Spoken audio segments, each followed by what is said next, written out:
going to be going over lesson 7, Mary Had a Little Lamb, and rehashing some of the things that I've taught you before. If you do not have your violin set up, please go set up your violin and make sure it has rosin.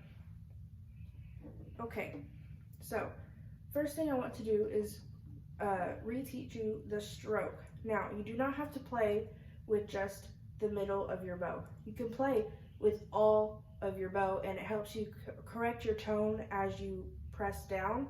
If you're pressing too hard, you can lighten up instead of just having a short amount of space in order to play just a short note. So, first thing I'm going to do is play a B flat for you guys, and I want you guys to follow along. Follow with your whole bow, starting at the bottom of your bow near the frog where you hold your fingers, and go all the way to the end. All right.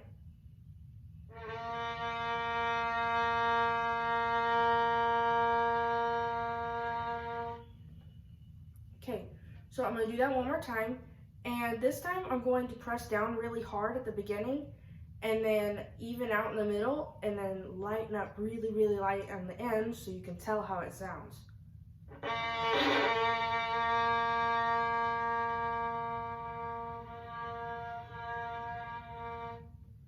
Okay, so you may have noticed that at the beginning it sort of croaked. In the middle it sounded just fine, and at the end you could barely hear it. That is what happens whenever you go too hard, just right, and too light. Now, another thing I want you to know is the positioning of your violin. Keep it on your shoulder. Do not put it down here. That is not the correct way to hold it. It makes you slouch, and you do not have full control of both of your arms or wrist. Hold it up here with your chin in the chin rest, and if you have a shoulder rest, make sure it's positioned correctly. Now, I usually look at my strings, but you are supposed to look at your music. When you look at your music, you do not have to worry about where your fingers are at, and most of the time, I do not. So, I want you to notice how my wrist is. This is not the correct position for your wrist. Your wrist is supposed to be straight, like this. If your wrist is like this, you do not have full coverage of your entire neck of your violin. If you position your hand like this, you can easily move your arm in order to get to the right position that your note is in. So I'm going to play it one more time.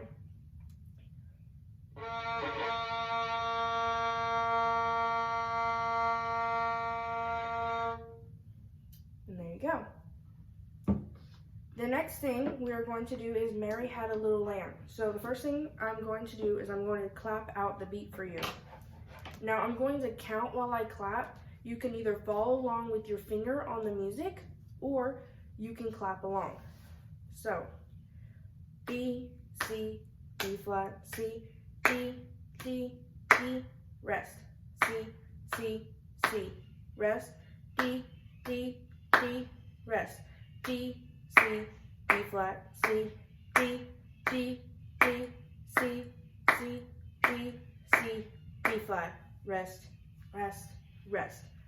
Now I'm going to play it for you guys, and you can follow along if you like, or you can just watch, pause the video, and play it yourself, and then continue watching the video. So I'm going to start playing Mary Had a Little Lamb, lesson 7.